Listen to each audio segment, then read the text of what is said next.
Hi, yes, apologies. I'm not going to be using slides. You've just got to look at me for a few minutes, but I should be quite brief. I live within a mile of the Fullabrook wind farm, which is, when it was built in 2010, was the largest in the UK. It's 22 turbines, they're 3 megawatts each, and there's an important reason for that number because it took the total capacity over 65 megawatts, which meant it was a government decision for the planning rather than a local planning decision.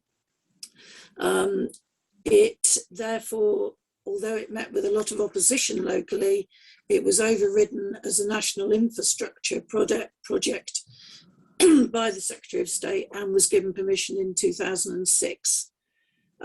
They started building in 2010. It was generating in 2011.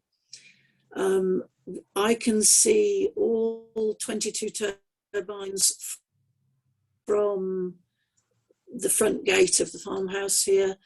We're at pretty much the same level as them, so they're not overshadowing us, which is a benefit. They're to the east of us, so we only really get any noise when there's a gentle easterly wind. And generally, I'm very happy to have them there. We had a small business. We were an organic dairy farm processing our own milk, and we needed more electricity than the grid could supply for pasteurizing and bottling and cooling. We ended up with a generator repurposed from a Devon hospital, 6-litre engine running on diesel, generating 3-phase power. And we're a mile from the village, but they could all hear it when we switched the generator on in the mornings. There'd be puff of black smoke. We'd be filling up the diesel tank fairly regularly. It was not sustainable in any way or means. And we're not now processing milk here. We in fact make electricity. We've got a big solar park on the farm and sheep. But there. The local concerns of the development were primarily noise and spoiling the view. The spoiling the view, yes, but you can turn your back on them. You can look, stand looking in a different direction, you don't see them. I don't mind seeing them. They're quite an elegant design, the 3 megawatt ones, although they are very tall. It would be slightly different on a personal point, I think, if you had one very close and a lot taller than your house. They do make a low rumbling noise and a swooshing noise. It's similar to a far off helicopter or cement mixer, tumble dryer, that sort of noise. On certain rock formations, they will transmit vibration through the ground, which our neighbours down in the valley said they could feel if they were lying on the lawn. I haven't noticed it up here, but we're, as I said, on higher ground again.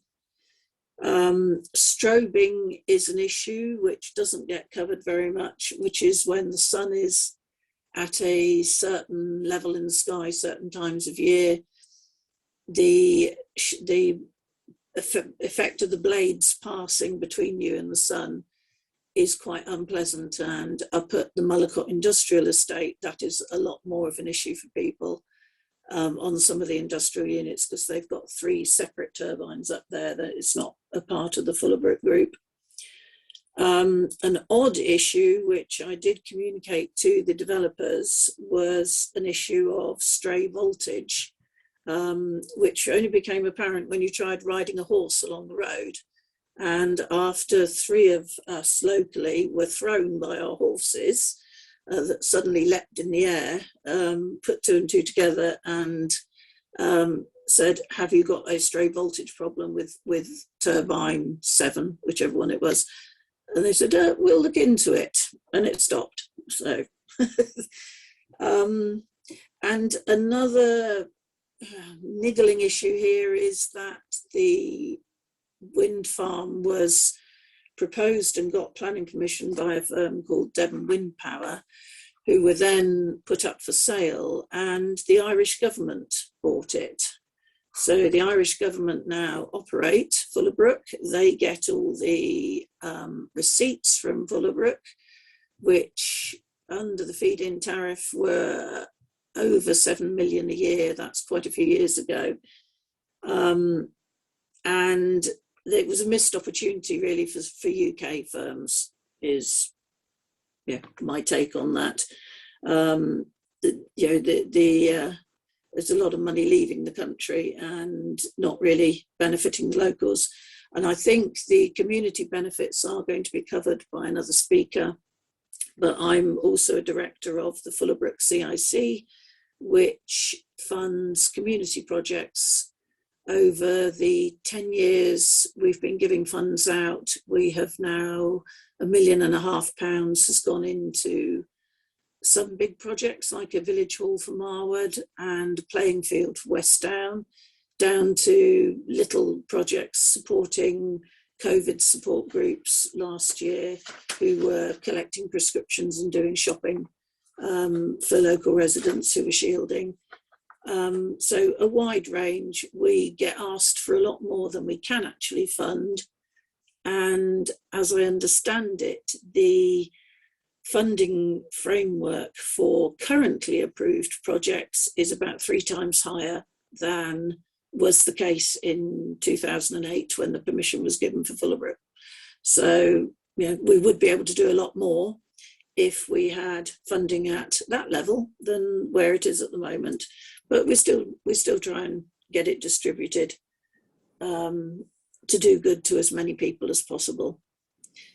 The developers have taken mitigating action where residents were complaining about sound issues, and I think the turbines are slowed down or switched off if the wind is in a certain direction, and there are a group of households that would be impacted, so that they've got quite fine control over each of the turbines, and they can switch them on and off. I think it's done up in Bristol at the moment, to avoid impacting households too severely.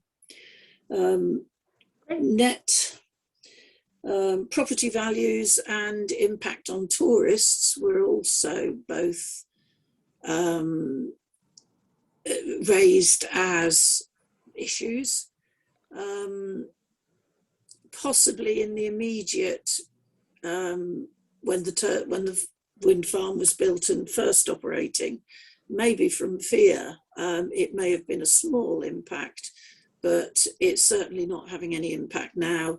And I don't think there are any visitors who say, oh no, I won't come to North Devon because they've got turbines there. So, I'm not sure that is an ongoing thing.